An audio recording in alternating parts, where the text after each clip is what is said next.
Please be seated.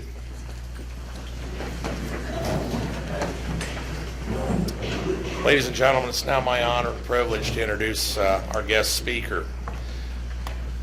I present to you 17th District Virginia Vice Commander Bob Sussan, who had the distinction of not only reading a speech with regards to the 4 chaplains on Capitol Hill, but also being a speaker at the dedication of the Jewish Chaplains Memorial at Arlington National Cemetery. Bob. Thank you. I'm particularly honored to be here today with members of the American Legion family and with family members of one of the 4 chaplains, Rabbi Good, to recount and remember the selfless acts of heroism and self-sacrifice by 4 brave men who gave their tomorrows so we could have our todays. These are ordinary people accomplishing extraordinary things. I had the distinct honor and privilege on October 24th to speak at the amphitheater on the hallowed grounds of Arlington National Cemetery at the dedication of the Jewish Chaplains Memorial, in commemoration of 14 Jewish chaplains who gave their lives in the service of our great nation. Long overdue, it finally joined earlier memorials dedicated to the Protestant and Catholic chaplains. This year marks the 151st anniversary of service by rabbis in the U.S. Armed Forces. On this important day, I'd like to relate to you a story about some brave military chaplains. Again, ordinary people accomplishing extraordinary things. Brotherhood has nothing to do with similarities between men. Even among twins, no 2 brothers are exactly alike. These differences can create challenges to family harmony, incite jealousy, and lead to sibling rivalry.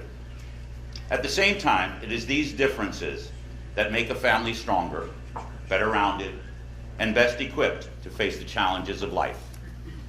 In a time of crisis, when a family pulls together, these differences make it possible to approach a problem from different perspectives and find solutions for the common good.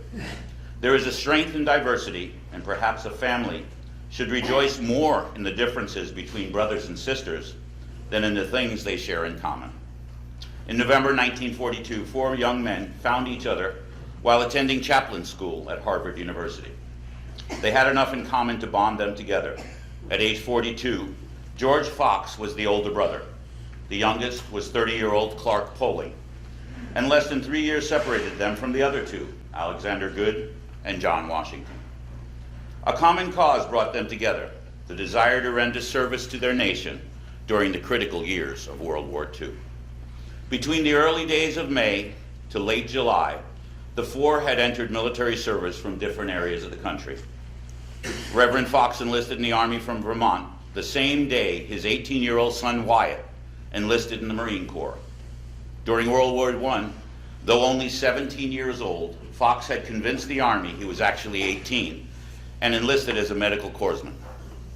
His courage on the battlefield earned him the Silver Star, the Croix de Guerre, and the Purple Heart. When World War II broke out, he said, "I've got to go. I know from experience what our boys are about to face. They need me." At this time, however, he didn't enlist to heal the wounds of the body. As a minister, he was joining the chaplain corps to heal the wounds of the soul. Reverend Clark Poling was from Ohio and pastoring in New York when World War II threatened world freedom. He determined to enter the Army, but not as a chaplain. "I'm not going to hide behind a church in some safe office away from the firing line," he told his father. His father, Reverend Daniel Poling, knew something of war, having served as a chaplain himself during World War I. "Don't you know that chaplains have the highest mortality rate of all? As a chaplain, you'll have the best chance in the world to be killed. You just can't carry a gun or kill anyone yourself." With your new appreciation for the role of the chaplain corps, Clark Poling accepted a commission and followed his father's footsteps. Like Clark Poling, Alexander Good had followed the steps of his father in ministry. His first years of service were in Marion, Indiana. Then he moved on to York, Pennsylvania. While studying and preparing to minister to the needs of others, Alex had joined the National Guard. 10 months before Pearl Harbor, he sought an assignment in the Navy's Chaplain Corps, but wasn't accepted. When war was declared, he wanted more than ever to serve the needs of those who went in harm's way to defend freedom and human dignity. He chose to do so in the United States Army as a chaplain. One looked at the spectacled, mild-mannered John P. Washington would have left one with the impression that he was not the sort of man to go to war and become a hero. His love of music and beautiful voice belied the toughness inside. One of 9 children in an Irish immigrant family, living in the toughest part of Newark, New Jersey, he had learned through sheer determination to hold his own in any fight. By the time he was a teenager, he was the leader of the South 12th Street Gang. Then God called him to ministry, returning him to the streets of New Jersey to organize sports teams, play ball with young boys who needed a strong friend to look up to, and inspire others with his beautiful hymns of praise and thanksgiving. Upon meeting at the chaplain school, the 4 men quickly became friends. One of Clark Polling's cousins later said, "They were all very sociable guys who seemed to have initiated interfaith activities while before the war. They hit it off well at chaplain school. Sharing their faith was not just a first-time deal for them. They were very, very close. They had prayed together a number of times before that final crisis." The observation pointed out by Clark's cousin is of note, for the men of whom he spoke were unique. Their close bond might easily have marked them as the 4 chaplains long before a fateful night, 3 months after they first met, when their actions would forever make the title synonymous with the names of Fox, Good, Poling, and Washington. The differences in their backgrounds and personalities could have easily outweighed their common calling to the ministry. In a world where differences have all too often created conflict and separated brothers, the 4 chaplains found a special kind of unity, and in that unity, they found strength. Despite their differences, they became brothers, for they had one unseen characteristic in common that overshadowed everything else. They were brothers because they all shared the same Father. We've heard the story of January 23rd, 1943, and what happened to the Dorchester. Most of the men who boarded it were young, frightened. Even if they had survived the crossing, they had nothing to look forward to, only the prospects of being thrown into the cauldron of war on foreign shores. Ordinary people accomplishing extraordinary things. They were men in need of a shoulder to lean on, a firm voice to encourage them, an array of hope in a world of despair. In their midst moved 4 men, the Army chaplains, called to put aside their own fears and uncertainties to minister to the needs of others. Perhaps Chaplain Fox thought of his own 18-year-old son serving in the Marine Corps as he walked among the young soldiers on the Dorchester, giving strength and spiritual hope to those he could. Before leaving, he had said goodbye to his wife and 7-year-old daughter, Mary Elizabeth. It was Chaplin's second war, for the war to end all wars had not. Ordinary people accomplishing extraordinary things. Father Washington, likewise, a Catholic priest, he was single and hadn't left behind a wife or children, but he had 8 brothers and sisters at home to fear for him and to pray for his safety. Now his closest brothers were the other 3 chaplains on the Dorchester. They leaned on each other for strength as they tried daily to met that strength out to others. Surely, as he prayed for his makeshift parish, Father Washington also whispered a prayer for Chaplain Good, Chaplain Poling, and Rabbi Good.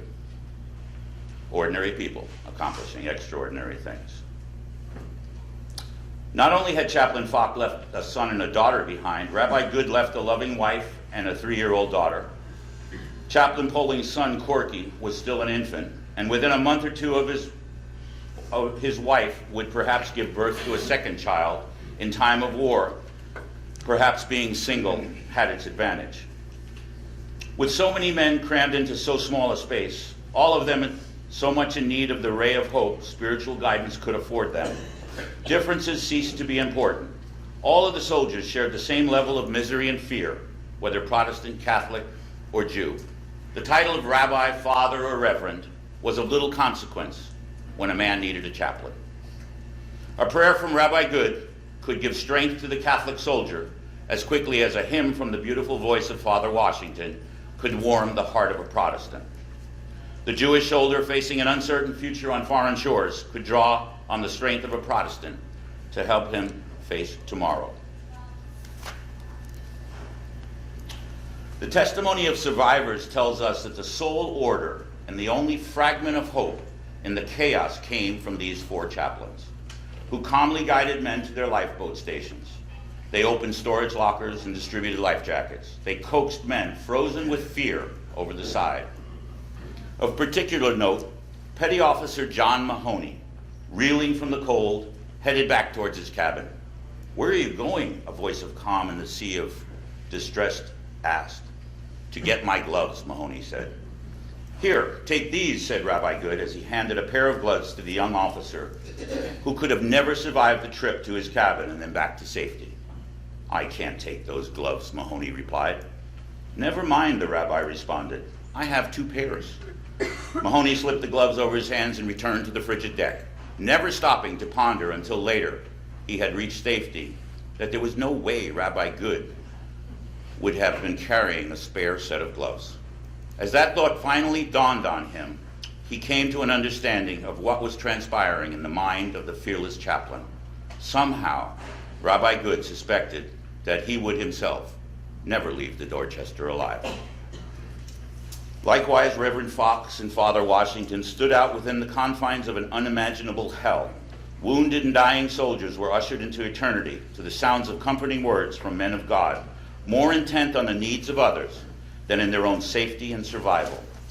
Somehow, by their valiant efforts, the chaplains succeeded in getting many of the soldiers out of the hold and onto the Dorchester's slippery deck. In less than a half hour, water was beginning to flow across the deck of the sinking Dorchester. Working against time, the chaplains continued to pass out life vests from lockers, and the lockers were empty, and the jackets were gone. Those still pressing in line began to realize they were doomed. There was no hope. And then, something amazing happened. Something those who were there would never forget. All 4 chaplains began taking off their own life jackets and putting them on the men. Together they sacrificed their last shred of hope for survival to ensure the survival of other men, most of them total strangers. Then time ran out. The chaplains had done all they could for those who would survive, and nothing more could be done for the remaining, including themselves. Ordinary people accomplishing extraordinary things. The survivors looked back from the lifeboat, saw the slanting deck of the Dorchester, the demise almost complete. Braced against the railings were the 4 chaplains, praying, singing, giving strength to others by their final valiant declaration of faith. Their arms were linked together as they braced against the railing and leaned into each other for support. Reverend Fox, Rabbi Good, Reverend Poling, and Father Washington. Said one of the survivors, "It was the finest thing I have ever seen this side of heaven." These 4 men of God had given away their only means of saving themselves in order to save others. The chaplains gathered together and led the men around them in a prayer and a hymn. They linked their arms together as the slant of the deck became severe. And just that way, with their arms linked in brotherhood and their heads bowed in prayer, they sank beneath the waves. It was a heroic act. It was not the only heroic act on the Dorchester, but it was significant. Significant because of the identity. 2 Protestants, a Catholic, and a Jew. One survivor, you've heard about his story already, Private Bednar. Okay. And then as the Dorchester sank, the chaplains were seen linked arms in arm, praying. And then, 27 minutes after the first torpedo struck, the last vestige of the Dorchester disappeared beneath the cold North Atlantic waters. In its death throes, it reached out to calm any survivors nearby, taking with it to its grave the 4 ministers of different faiths who learned to find their strength in diversity by focusing on the Father they shared. On that day, they made their Father very proud. Fox, Good, Poling, and Washington were posthumously awarded the Distinguished Service Cross and the Purple Heart. And in 1948, Congress declared February 3rd for Chaplains Day. Because of the Medal Honor's strict requirements of heroism under fire, Congress authorized a one-time Chaplains Medal for Heroism on July 14, 1960. The award was presented to the chaplain's kin on January 18, 1961, and in 2006, the American Legion, at the American Legion's 88th National Convention in Salt Lake City, the National Executive Committee passed a resolution that supported awarding the Medal of Honor to Fox Good Polling in Washington. Every year, American Legion posts nationwide do as we do today and remember For Chaplains Day with memorial services. May God bless America and the men and women in uniform, both past and present, that serve and are serving this great nation.